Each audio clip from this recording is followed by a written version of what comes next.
नमस्कार, स्वागत है आप सभी का। आप देख रहे हैं गंगा सवेरा, आपके साथ मैं हूं राजीव ढोंडियाल। तो शुरुआत करते हैं इस बुलेटिन की। सबसे पहले बलरामपुर से बड़ी खबर, जहां पर दर्दनाक सड़क हादसा हुआ है। बुलेटिन में सबसे पहले आपको बड़ी खबर दे रहे हैं और बलरामपुर से खबर, जहां पर सड़क हादसा हुआ है। सड़क किनारे खड़े ट्रक से एक कार जाकर टकराई है और जो सूचना मिल रही है 3 लोगों की मौके पर मौत हो गई। सड़क किनारे खड़े ट्रक से कार जा टकराए और जैसे ही कार टकराए उसके बाद मौके पर ही 3 लोगों की मौत हो गई। 2 घायलों की हालत गंभीर बताए जा रहे, जिन्हें बहराइच रेफर किया गया है।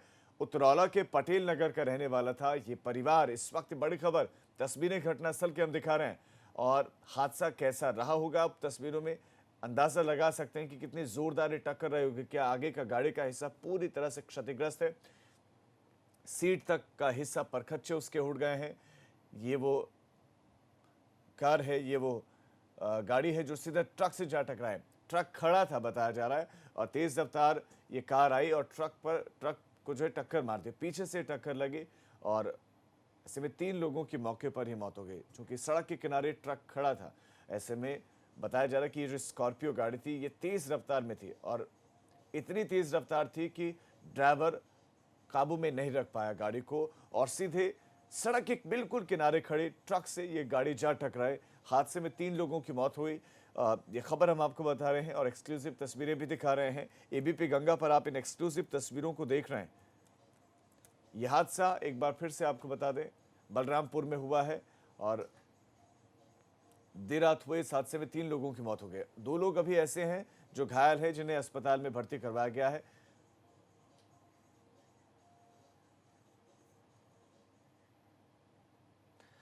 खबर अब कानपुर से है, जहां पर 2 पक्षों के बीच में पुराने मुकदमे को लेकर मारपीट हुई। मामला नौबस्ता इलाके का है, जहां पर महिलाओं में कहासुनी के बाद झगड़ा हो गया, जिसके बाद 2 गुट आमने सामने आ गए, जिसमें 2 युवतियों के घायल होने की खबर है।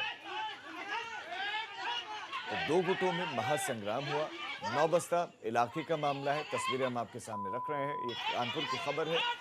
कोई पुराना विवाद था और पुराना विवाद एक बार फिर से विवाद का कारण बना। हाथापाई शुरू हुए, एक दूसरे पर ये लोग टूट पड़े, भीड़ पड़े, महिलाएं हो पुरुष हो सब एक दूसरे पर टूट पड़े। महिलाओं में कहासुनी के बाद झगड़ा हुआ, फिर उसमें पुरुष भी आ गया और उसके बाद शुरू हो गया मारपीट का सिलसिला। आप देखिए 2 युवतियों के घायल होने की भी इसमें खबरें मिल रही हैं, क्योंकि महिलाएं पहले आपस में भिड़ी और उसके बाद फिर ये दोनों पक्षी आमने सामने आ गए।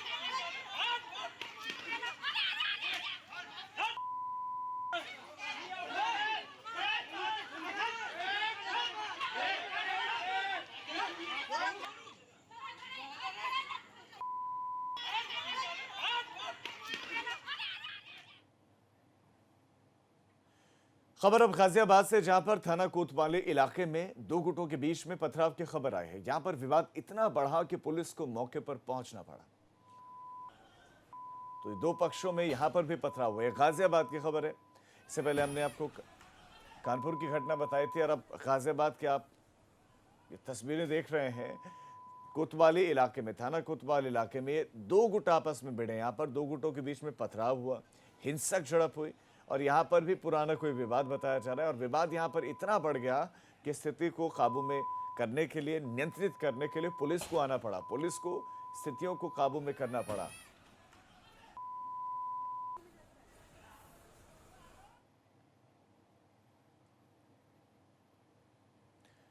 कानपुर पुलिस फिर सवालों के घेरे में, जहां पर पनकी थाना पुलिस का नया कारनामा सामने आया। यहां पर गुड वक्त दिखाने की होड़ में पुलिस की मनमानी देखने को मिली है। पुलिस वाले अचानक एक निर्दोष युवक को उठाने के लिए पहुंच जाते हैं, लेकिन जब पुलिस की इस हरकत पर लोग नाराजगी जताते हैं तो गलती मानकर पुलिसकर्मियों को वापस बेरंग लौटना पड़ता है।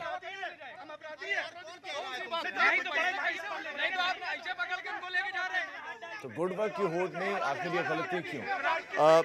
हमारे संवाददाता प्रभात इस खबर पर और ज्यादा जानकारियों के साथ जुड़ गए हैं। प्रभात, माना कि पुलिस के पास अधिकार होते हैं, लेकिन इस युवक के यहाँ पर क्यों पहुंची, किस तरह के आरोपों को लेकर पहुंची थी और अचानक जब लोगों ने विरोध किया तो अचानक पुलिस ने अपनी गलती भी मान ली। तो क्या क्यों ना ये माना जाए कि पुलिस सोची समझी रणनीति के तहत गई होगी वहां पर? पूरा का पूरा मामला दर्शकों को समझाएं आप। जी, बिल्कुल बताना चाहूँगा पनकी थाना क्षेत्र का पूरा मामला है, जहाँ पर पुलिस जो है वो दबिश डालने जाती है और एक पप्पू जायसवाल नाम के शख्स को पकड़ने के लिए जाती है। लेकिन जब वहाँ जैसे ही पुलिस पहुँचती है तो जो क्षेत्रीय लोग हैं, जो आस-पड़ोस के लोग हैं, उनके द्वारा विरोध किया जाता है और काफ़ी हंगामा होता है, जिसके बाद खुद सपा के जो विधायक हैं, उनको वहाँ पर पहुँचना पड़ता है और काफ़ी मशक्कत करनी पड़ती है। उसके बाद पता चलता है कि जो पुलिस जिसको लेने आई थी, वो शख्स ये नहीं। तो कहीं न कहीं पुलिस जो है वो आधी-अधूरी जानकारी, आधी-अधूरी तैयारी के साथ पहुँची थी और किरकिरी कराने के बाद वहाँ से वापस लौट आती है और कहीं न कहीं अपनी जो छवि है, उसको एक बार फिर से धूमिल करने का काम करती है। जी। जी, प्रभात, आपका इस तमाम जानकारी के लिए धन्यवाद। तो एक तरफ पुलिस वालों की छवि को बेहतर करने के लिए आईजी रेंज मोहित अग्रवाल कोशिश कर रहे हैं, उसके लिए नई पहल शुरू की गई, लेकिन दूसरी तरफ पुलिस बिना जानकारी के, बिना पूरी जानकारी के घर पर पहुंच जाती, दबिश देती और युवक को पकड़ने लग जाती है। लेकिन उसके बाद विरोध जब किया गया तो पुलिस को वापस जाना पड़ता है और अपनी गलती स्वीकार करनी पड़ती है।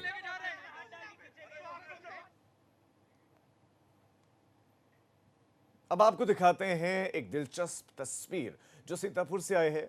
वायरल हो रही इस तस्वीर के बारे में हम और बात करें, उससे पहले आपको ये बताना चाहते हैं कि इस समय यूपी के 15 जिले बाढ़ की चपेट में, जिससे लाखों लोग प्रभावित हैं। सीतापुर भी इन्हीं जिलों में से एक है और यहाँ पर एक बाढ़ प्रभावित इलाके का दौरा करने के लिए जिले के विधायक ज्ञान तिवारी निकले।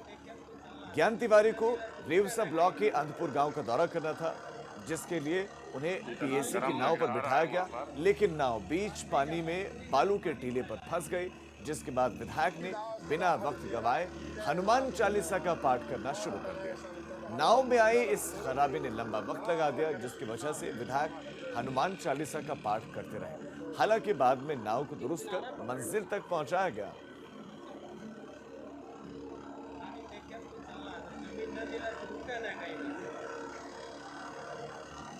तो विधायक साहब हैं, अब विधायक साहब इतने डरे हुए हैं कि हनुमान चालीसा का उनको पाठ करना पड़ रहा है। तो आप ऐसे में अंदाजा लगा सकते हैं कि जो लोग बाढ़ प्रभावित हैं, जिनके घर बाढ़ में डूब गए हैं या जो लोग अपने घरों की छतों पर हैं, इस इंतजार में कि प्रशासन मदद के लिए आएगा उनके पास, वो किन हालातों में रह रहे होंगे। आप अंदाजा लगा सकते हैं कि एक जनप्रतिनिधि में इन हालातों को लेकर, जब उन हालातों में खुद फंसे तो इतना डर, तो वो लोग जो रोजाना सुबह शाम इन हालातों में रह रहे हैं, उनका क्या।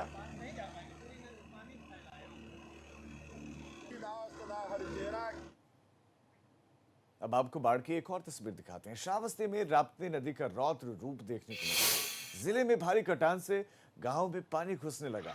बाढ़ के कारण कई लोगों के मकान पानी में डूबे हुए हैं, तो बची खुची जमीन भी राप्ती में समाने लगी है। इसे एनडीआरएफ टीम के साथ एबीपी गंगा ने कटान से प्रभावित गांव में जब एबीपी गंगा की टीम पहुंची तो यहां पर नारायणापुर, मोहनपुर, रमनगरा, बैदौरा, रामगढ़ी जैसे दर्जनों गांव बाढ़ से प्रभावित हैं। कई गांवों का वजूद ही मिट गया है। इसके लिए एनडीआरएफ की टीम प्रभावित गांवों का दौरा कर रही है। सुरक्षित स्थानों पर रहने की सलाह लोगों को दी जा रही है।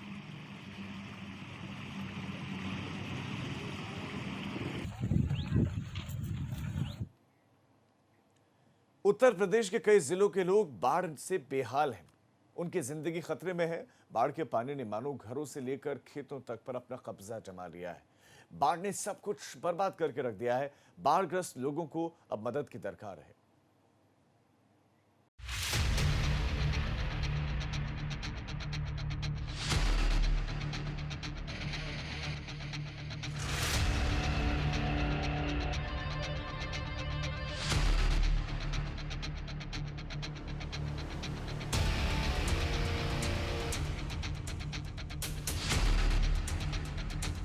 बहराइच में बाढ़ की ऐसी तस्वीर देखकर किसका कलेजा नहीं कांप जाएगा। नीचे सैलाब और पलंग के ऊपर सह में बैठे लोग, पानी बीच डूबे घर, कहीं सड़कों पर घुटनों तक पानी में चलते लोग। ये हालत घाघरा नदी से सटे इलाकों में है।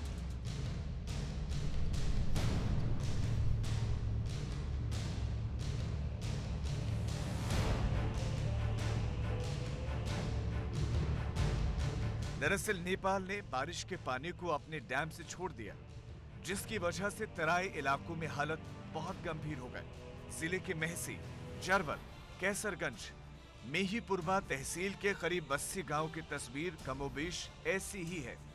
इस बार बाढ़ से करीब 1.5 लाख से ज्यादा लोग प्रभावित हुए हैं। पीड़ितों के मुताबिक यहाँ हर साल बाढ़ से ऐसी ही तबाही होती है।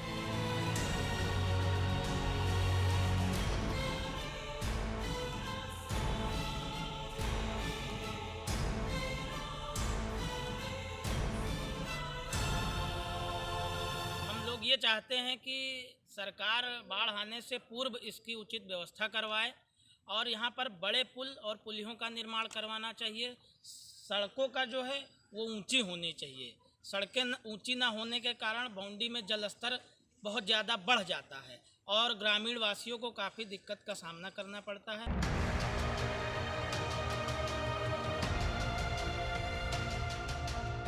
उधर संगम नगरी प्रयागराज में गंगा और यमुना दोनों ही नदियों का जलस्तर एक बार फिर लोगों को डराने लगा है। प्रयागराज में गंगा और यमुना दोनों ही नदियां आधा सेंटीमीटर प्रति घंटे की रफ्तार से बढ़ रही हैं। उत्तराखंड और मध्य प्रदेश की बारिश का पानी यहां पहुंचकर लोगों को मुसीबत में डाल सकता है। शहर के तकरीबन 1/4 इलाके में बाढ़ का पानी घुस आया है। पानी बढ़ने पर सबसे ज्यादा दिक्कत संगम आने वाले श्रद्धालुओं को होती है।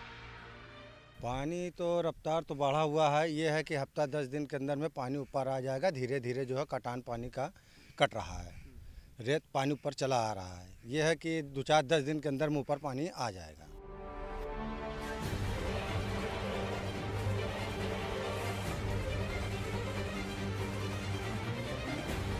वहीं वाराणसी में गंगा नदी में उफान जारी है। 1 सेंटीमीटर रोजाना बढ़ रहे गंगा के जलस्तर ने घाट की सीढ़ियों को पूरी तरह अपने आगोश में ले लिया है। घाटों का आपसी संपर्क टूट गया है और लोगों में दहशत है। गंगा के साथ सहायक नदी वरुणा का जलस्तर भी बढ़ा है, लिहाजा लोग अब मजबूरी में पलायन करने की तैयारी में हैं। डरा रहा है ये कि गंगा माता अभी जो है सबसे आगे निकल रही हैं और बढ़ रही हैं। वहाँ हम लोग का स्थान था, ये जो देख रहे हैं सर, यहाँ स्थान था और यहाँ से जो है जल भर गया। अब हम लोग को रोड पे खड़ा होना पड़ता है, ऐसा स्थिति है sir.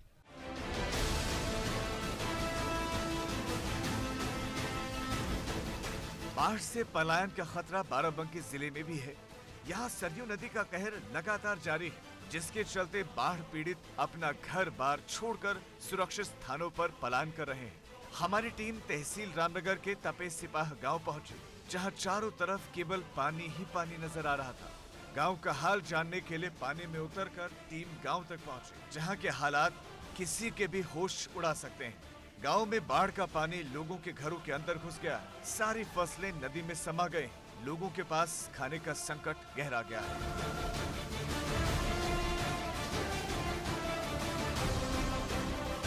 Bureau report, ABP Ganga.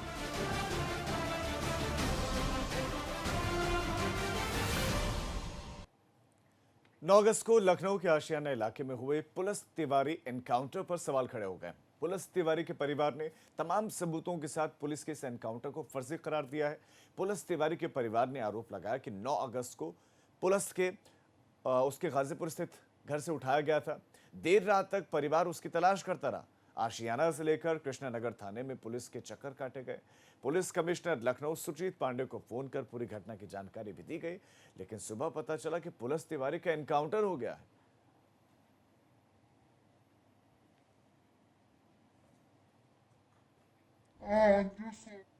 तो अब ये जो एनकाउंटर पुलिस तिवारी का एनकाउंटर है, ये अब सवालों में इस एनकाउंटर में पुलिस और ये आरोप लगाया जा रहा है कि पुलिस तिवारी का एनकाउंटर फर्जी था और परिवार का ये कहना है कि वो घर पर था और परिवार का ये भी कहना है कि तमाम सबूतों के साथ वो पुलिस के इस एनकाउंटर को फर्जी कह रहे हैं।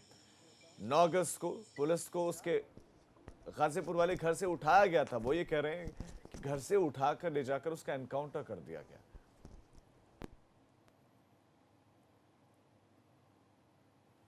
सीसीटीवी फुटेज भी दिया है, जिसमें स्पष्ट दिखता है कि पुलिस के 2 लोग उनके बेटे को उनके घर से उठा के ले जा रहे हैं। ऐसे में यह कैसे संभव है कि जिस व्यक्ति को शाम को पुलिस ने अपनी अभिरक्षा में लिया हो, वही व्यक्ति आधी रात को पुलिस मुठभेड़ में पुलिस के द्वारा गिरफ्तार किया जाता है और यह कहा जाता है कि उसके पैर में गोली लगी है। बलिया में पुलिस ने 25,000 रुपए का इनामी टॉप 10 शूटर को गिरफ्तार किया है। पुलिस ने इसके पास से एक 32 बोर का रिवॉल्वर, 3 जिंदा कारतूस के साथ ही एक मोटरसाइकिल भी बरामद की है। टॉप 10 शूटर ने 2 महीने पहले एक व्यक्ति को गोली मारकर हत्या करने के बाद से ये फरार चल रहा था, जिस पर पुलिस ने 25,000 रुपए का इनाम घोषित कर रखा था। तलाश की जा रही थी। पुलिस ने इनामिया शूटर को फेफना थाना इलाके के पियारिया तिराहे से गिरफ्तार किया है। पुलिस अब शूटर के खिलाफ कठोर कार्रवाई करने की बात कह रहे हैं।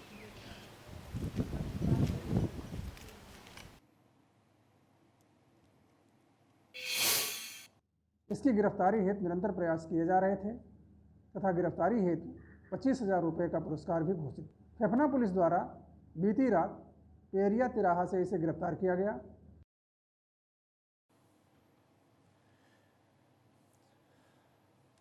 शाहजहांपुर के जिलाधिकारी इंद्र विक्रम सिंह की फर्जी फेसबुक आईडी बनाकर दूसरों से पैसे मांगने वाले खेल का पुलिस ने पर्दाफाश किया।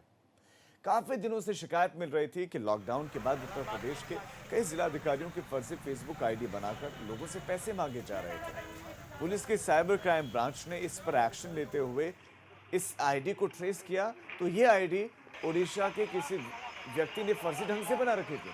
फिलहाल पुलिस ने इस मामले में रिपोर्ट दर्ज कर ली है और मामले की जांच की जा रही है।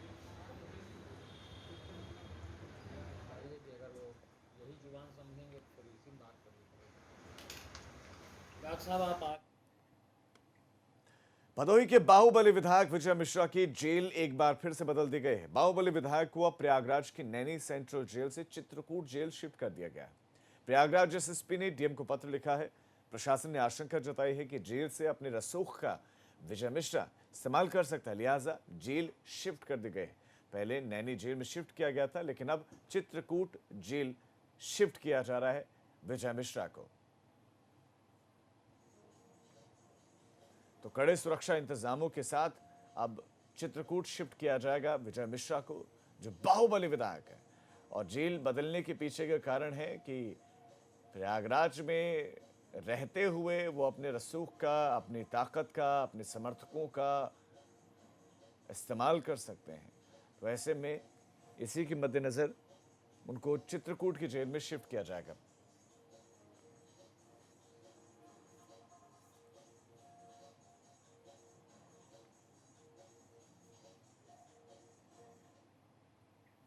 दो दिन में तीसरी जेल भेजे जाने पर विधायक के परिवार वालों ने सवाल उठाए और विजय मिश्रा को पुलिस ने फर्जी एनकाउंटर में मारे जाने की आशंका भी परिवार वाले जता रहे हैं कि उनका फर्जी एनकाउंटर हो सकता है। परिवार वालों ने इसके साथ ही ब्राह्मण कार्ड भी खेला है। ये आशंका है कि अगर जेल उनका ट्रांसफर किया जाता है तो जैसे अभी हाल में किसी ब्राह्मण की हत्या हुई है, उसी के दौरान सिपाही को असला छीन के भागता हुआ दिखा के रात में या जहां जेल ट्रांसफर ले जाएंगे वहां पे हत्या मेरे पिताजी की हो सकती है। ये हम लोग पूरे परिवार की आशंका है, क्योंकि कल ही पिताजी को एमपी से लाया गया। वो 2 से 3 दिन का सफ़र करके आए हैं और उन्हें 15-20 साल से अपोलो हॉस्पिटल में उनकी दवा चल रही है। स्लीप डिस्क है, थायराइड है, कोलेस्ट्रॉल है, बीपी है, डायबिटीज़ है और गले में उनके इन्फेक्शन है। वो गर्म पानी के सिवा कुछ नहीं पी सकते। अगर अब कल बात करते करते जज साहब से वहाँ डिस्ट्रिक्ट कोर्ट में वो बेहोश हो गए, जिस दौरान हम कहते रहे कि आप इनको अस्पताल में ले जाइए, दिखाइए। अस्पताल में ले जाकर ना ले जा करके उन्होंने ज्ञानपुर जेल ले गए। अब एक छोटे से ब्रेक के लिए हम रुक रहे हैं, फोन लौट रहे हैं। आप देखते रहिए एबीपी गंगा।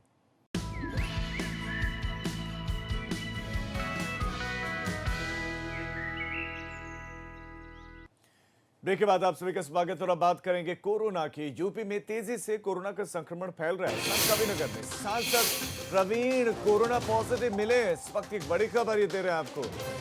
कोरोना का जो संकट है वो आम आदमी और खास आदमी है उनके लिए भी एक जैसा ही है, और अब जो खास है वो पॉजिटिव मिल रहे हैं। प्रवीण कोरोना पॉजिटिव मिले, जो संतकबीरनगर में सांसद हैं।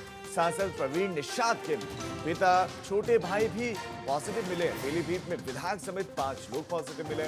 विधायक बाबूराम, उनकी पत्नी, बेटे की बहू भी कोरोना पॉजिटिव मिले, कोरोना संक्रमित मिले। ये बड़ी खबर इस वक्त आपको देते हैं। सांसद और विधायक कोरोना पॉजिटिव मिले।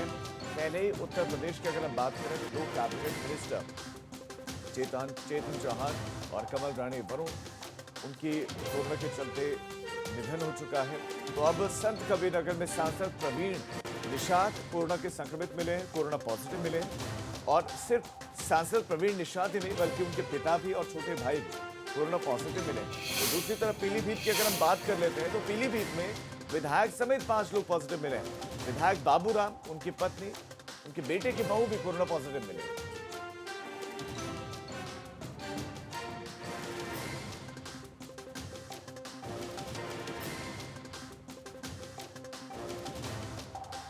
इस खबर पर संत कबीरनगर से हमारे संवाददाता पंकज और ज्यादा जानकारियों के साथ जुड़ गए हैं, तो विक्रम भी हमारे साथ जुड़े हैं पीलीभीत से। लेकिन सबसे पहले पंकज, मैं आपके पास आना चाहता हूं।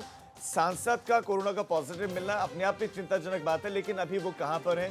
क्या अस्पताल में भर्ती हैं? किस तरह के सिम्टम है? कितनी तबीयत कैसी है उनकी? जी, आपको बता दें कि वो अपने दिल्ली स्थित आवास पर आइसोलेट हुए हैं। वो कोरोना पॉजिटिव, उनके जो छोटे भाई थे वो पहले कोरोना पॉजिटिव हुए थे। उसके बाद ये जो डॉक्टर जो प्रवीण निषाद हैं ये पॉजिटिव हुए हैं। जी, इस समय वो अपने दिल्ली आवास स्थित वहाँ पे खुद आइसोलेट। ठीक है, यानी कि वो दिल्ली स्थित अपने आवास में आइसोलेट उन्होंने खुद को कर लिया है। विक्रम भी हमारे संवाददाता माफ कीजिएगा, विक्रांत हमारे संवाददाता पीलीभीत से हमारे साथ जुड़े हैं। विक्रांत, विधायक और विधायक की पत्नी बेटे की बहू बताया जा रहा है संक्रमित हुई है, वो इस वक्त कहां पर है? कब पॉजिटिव मिले वो? जो बिल्कुल बताना चाहेंगे, जिस तरीके से कल 51 लोगों की कोरोना पॉजिटिव रिपोर्ट निकलकर सामने आई थी, इसमें पूरनपुर से भाजपा विधायक बाबूराम पासवान है, उनकी पत्नी, बेटा, पुत्रवधू सहित करीब 5 लोग कोरोना संक्रमित हैं, जिनको होम आइसोलेट किया गया है। जी विक्रांत, आपका इस तमाम जानकारी के लिए धन्यवाद। खबरों में अब आगे बढ़ते हैं। अलीगढ़ में डिफेंस कॉरिडोर की तैयारियों को लेकर यूपीडा की टीम पहुंची।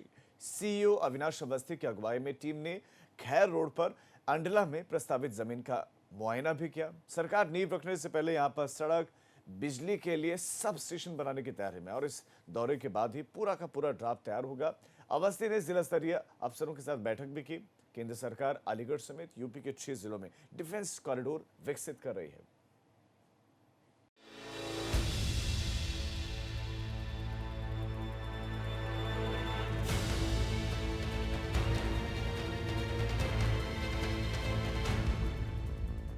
सड़कों से लेकर विकास के तमाम कामों में और तेजी आए, इसके लिए अपर मुख्य सचिव गृह अवनीश अवस्थी ताबड़तोड़ दौरा कर रहे हैं।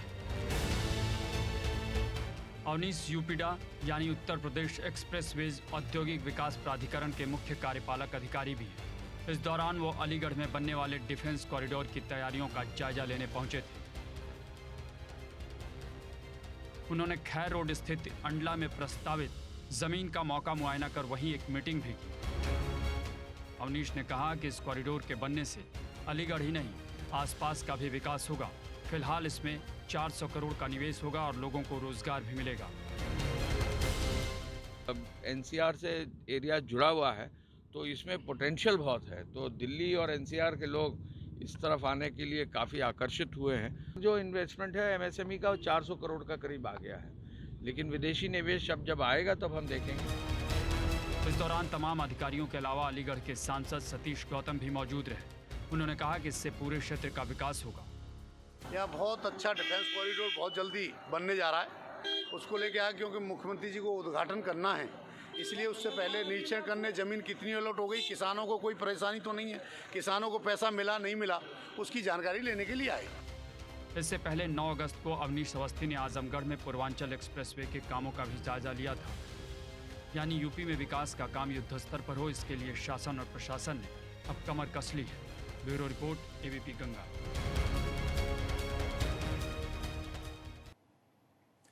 तो इस बुलेटिन में फिलहाल इतना ही, लेकिन उत्तर प्रदेश और उत्तराखंड की तमाम खबरों के लिए आप देखते रहिए एबीपी गंगा। खबर आपकी, जुबान आपकी, और छोटे से ब्रेक के उस पार देखिए पहाड़ प्रभात।